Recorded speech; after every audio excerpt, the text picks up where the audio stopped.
गुलाम हैदर साहब को हम लाए इसलिए थे कि अंसार बनी साहब ने बुलाया था और अंसार बनी साहब से मुलाकात अल्हम्दुलिल्लाह हो गई है और बहुत सारी बातें हुई हैं जो पिछली दो मुलाकातों में नहीं हुई थी।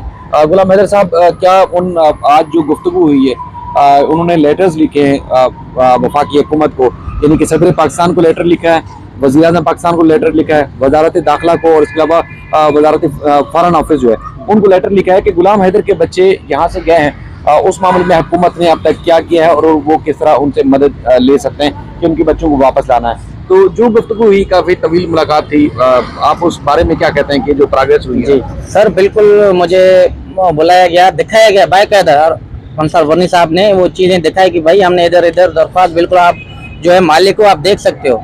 तो मैं बिल्कुल मुतमईन हूँ, शायद भाई आप भी साथ थे, ये ढकी छुपी बात नहीं है, बिल्कुल जो काम कर रहे हैं माशाल्लाह अच्छे तरीके से कर रहे हैं, बाकी ऊपर वाली ज़ात कामयाबी देगा। तो इंशाल्लाह अभी उम्मीद है, तो हम भी सरासर कोशिश कर रहे हैं, अंसारी साहब है, आप हो, जैसे तमाम लोग जुड़े हुए हैं। तो बाकी भी उन्होंने कहा कि मुलाकात करना है, रोशन अजीम का नाम भी ले रहा था, तो शायद कल परसों में उनको भी बुलाएं, कोई टाइम दे। अच्छा, चूंकि जिन खदशात का, जिन चीज़ों का आप जिक्र करते थे कि छोटे छोटे बच्चे थे, यकीन भी नहीं आ सकता कि इतना बड़ा एक औरत अकेले कदम उठा लेगी, तो इन सारी खदशात का उन्होंने भी इजहार किया कि मैं हैरान हूँ कि एक औरत अपने छोटे बच्चों को लेके चली गई एयरपोर्ट पर, उससे किसी ने नहीं पूछा, जहाँ एयरपोर्ट से बाहर गए किसी ने नहीं पूछा, और उसके बाद फिर मतलब नेपाल पहुंच गई, नेपाल भी जाने से किसी ने नहीं पूछा। सर ये तो देखो बहुत बड़ा सवाल है, हम शुरू से कर रहे हैं कि 4 बच्चों को एक औरत कैसे अपने मुल्क से दूसरे मुल्क में ले जाता है, कि ये हमारे जो हुकूमत है, हमारे जो लोग बैठे हुए हैं, एयरपोर्ट से 4 बच्चों को लेकर जाना बगैर पूछा, और उधर से दुबई, दुबई से वो नेपाल, नेपाल से आगे, बहुत बड़ी साजिश है, लोगों को अब तक समझ नहीं आ रहा है।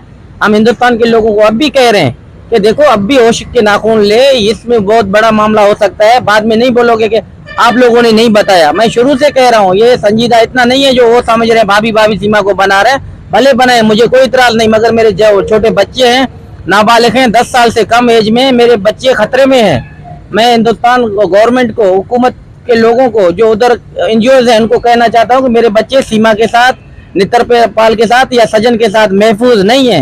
एक बाप को दिल को पता चलता है कि मैं कितना परेशान हूँ अपने बच्चों के लिए। वो औरत पता नहीं आगे से क्या ड्रामा निकले, उनसे मेरे बच्चों का कोई मुल्वस नहीं है। अच्छा, उसके पीछे कोई भी हाथ हो सकता है, कुछ भी हो सकता है। क्योंकि देखिए, अंसार बनी साहब ने तस्करा किया, उनकी वीडियो भी पब्लिक हुई होगी, आपने देखी है, जिसमें वो कहते नहीं, वो क्या यहाँ पाकिस्तान में भी हालात नजर आते हैं जिसमें पाकिस्तानी गवर्नमेंट आए दिन जो वो इस तरह के दावे सामने आते हैं, या इस तरह की कि इंडिया से यहाँ पाकिस्तान में मौजूद जो लोग हैं वो दहशतगर्दी की वारदातों में, जी आतंकवादी में, वो कहते हैं जी मुलव्विस हैं, उन्होंने सबूत के साथ पकड़ा है और दुनिया के सामने उनको रखा है, जिनका ताल्लुक इंडिया से है। तो ये पाकिस्तान और इंडिया के दरमियान एक ऐसे दराज से चलता आ रहा है और पाकिस्तान और इंडिया के ताल्लुकात अच्छे नहीं है। तो अगर इसी सारे अच्छे ताल्लुकात ना होने के बावजूद सीमा को अगर वहां रख लिया जाता है और सीमा की वजह से या सीमा के होते हुए अगर कुछ हो जाता है, तो यकीनी तौर पर ये इंडिया की आवाम को, इंडिया की गवर्नमेंट को, इंडिया के इदारों को सोचना होगा कि इतना ये आसान मामला नहीं है कि सीमा वहां है और कोई ना कोई ऐसा कांड हो जाए, कोई ना कोई ऐसी वारदात हो जाए जिसका सीमा तो फंसे ही फंसे, साथ में बच्चे रगड़े में आ जाएं। तो इस वजह से तहफ़्फ़ुज़ात का इज़हार करते हैं गुलाम हैदर साहब कि उनके बच्चों को सीमा से अलग किया जाए और फौरी तौर पर पाकिस्तान भेजा जाए, कि अगर सीमा हो सकता है सीमा को कोई इस्तेमाल कर रहा हो सकता है सीमा किसी के हाथों इस्तेमाल हो जाए, तो फिर कसूर किसका होगा? छोटे छोटे मासूम बच्चे फंस जाएंगे। तो इसलिए फौरी तौर पर इस मामले को देखना चाहिए और उन बच्चों को वापस देना चाहिए। जी सर, हाँ ऐसे ही बिल्कुल। मैं बार बार हुकूमत जो है, हिंदुस्तान की हुकूमत को, नाला अदारों को तो कहता हूँ अब भी वक्त है। कब से मैं एक रो रहा हूँ, चीख रहा हूँ, चिल्ला रहा हूँ कि सीमा जो कर रहे हैं वो बिल्कुल भी किसी के झंडे के तहत कर रहा है, खुद से नहीं कर रहा है, उसको कहलवाया जा रहा है। कल मेरे बच्चे हैं, छोटे हैं, मासूम हैं, अल्लाह ना करे उनके साथ कुछ हो, इसका जिम्मेवार कौन होगा सर? सही है। तो हैदर भाई, आगे जो है, चूंकि उन्होंने वीडियो में बताया भी है और जो लोग जानना चाहते हैं, इंडियन वकला से बात कर ली गई है, जिस तरह चूंकि लेटर्स लिखे गए हैं, लेटर्स की जो प्रोग्रेस पेशरफ थी उन्होंने बताई कि क्या क्या लिखा गया है, यानी कि सदर पाकिस्तान को, वज़ीर आज़म पाकिस्तान को, और उसके बाद फिर फॉरेन ऑफिस और इंटीरियर मिनिस्ट्री को, उसके बारे से बताया गया है। और उसके बाद ये जो लिटिगेशन है, जो कानूनी चारा जो है वो पाकिस्तान और इंडिया से दोनों तरफ से शुरू होगी। ये चंद दिनों में रोशन अजीम साहब से उन्होंने मुलाकात कहा है कि रोशन अजीम साहब से मिल बैठ के कुछ कानूनी नुकात हैं जिस पे उन्होंने डिस्कस करना है। उसके बाद यहाँ पाकिस्तान की अदालतों में भी और इंडिया की अदालतों में भी बेहक वक्त केसेस किए जाएंगे। इनके चारों तरफ से ये जो सीमा का जो किरदार है उस हवाले से जो है वो केसेस किए जाएंगे। उसके बाद फिर पेशरफ्त सामने आएगी। देर हो सकती है, कुछ पहले भी यकीनी हो चुकी है, मजीद भी हो सकती है, लेकिन ऐसा हरगिज नहीं है कि इस सारे केस को लेकर छोड़ दिया जाए। पाकिस्तानी मीडिया ने आज कवरेज दी है आपको, और मजीद भी अपील करते हैं कि देखें ये मामला ऐसा है कि खुदा ना खास्ता जब वारदात हो जाएगी तब फिर लोग आगे आएंगे और इस इशू के ऊपर बात करेंगे। वारदात से पहले अगर इस मामले को उठाया जाए तो यकीनन इंडिया की गवर्नमेंट भी इकदाम ले सकती है, एक्शन ले सकती है, पाकिस्तान की गवर्नमेंट भी एक्शन ले सकती है और बच्चे बाहिफाजत आ सकते हैं। और सीमा के हवाले से अगर उसके साथ कोई जुड़ा हुआ है, अगर वो नाजायज कोई गलत काम, कोई दहशतगर्दी या किसी भी हाथों इस्तेमाल हो सकती है, तो उसकी भी इन्वेस्टिगेशन अगर खुल के पहले ही वक्त पर सामने आ जाए तो पाकिस्तान और इंडिया के लोग भी महफूज हो सकते हैं और फिर इनके मजीद ताल्लुकात खराब भी नहीं हो सकते। तो इसलिए हमारे जो मीडिया के दोस्त हैं, हमारी जाती तौर पर उनसे भी अपील है कि वो इस मामले पे आएँ और आवाज उठाएं और आगे बढ़ें। तो ये मामला है। जी सर, हाँ बिल्कुल, ऐसे ये लोग आगे आए, बात को उठाएं, ताकि सच्चाई सामने आना चाहिए। सर, भारत सरकार को ये बात पहुंचना चाहिए कि सीमा गलत था, गलत है और गलत रहेगा। छोटे बच्चे हैं, मासूम है, बड़ा खुदारा, इस टाइम आगे नहीं आओगे तो कब आओगे? हाँ, जाहिर सी बात है, सवाल से लेकर शुरू से लेकर आज तक सीमा को झूठा करार दे रहे हैं और झूठा है। अब भी वो गलत बयानी कर रहा है, किसी भी बात में उसका सच्चाई नहीं है, उसको बैठने का सामने हिम्मत नहीं है सीमा को। बिल्कुल। दूसरा जो ये वो इल्जाम लगाए या जो बात करे, तो इससे तो कोई दो राय नहीं है कि इंडिया का कानून तोड़ा गया है।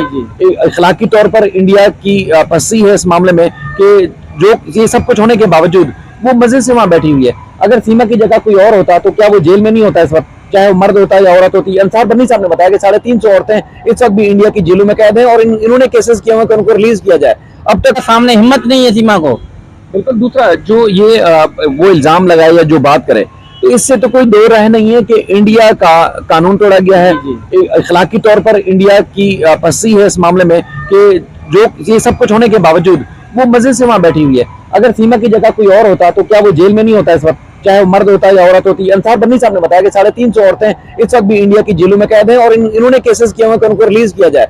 अब तक जो है वो वहां पर कैद है। तो क्या सीमा क्या क्यों अनोखी है कि सीमा के ऊपर कोई जो है वो किसने कार्रवाई नहीं की, किसी इदारे ने कार्रवाई नहीं की? तो ये सवाल हैं जो आज तक इनका जवाब नहीं मिल रहा। लोग सपोर्ट कर रहे हैं, ठीक है, भले करें, आप बेशक उसको सपोर्ट करें, लेकिन जब वो मुश्किल में होगी उस वक्त आप सब कहाँ खड़े होंगे?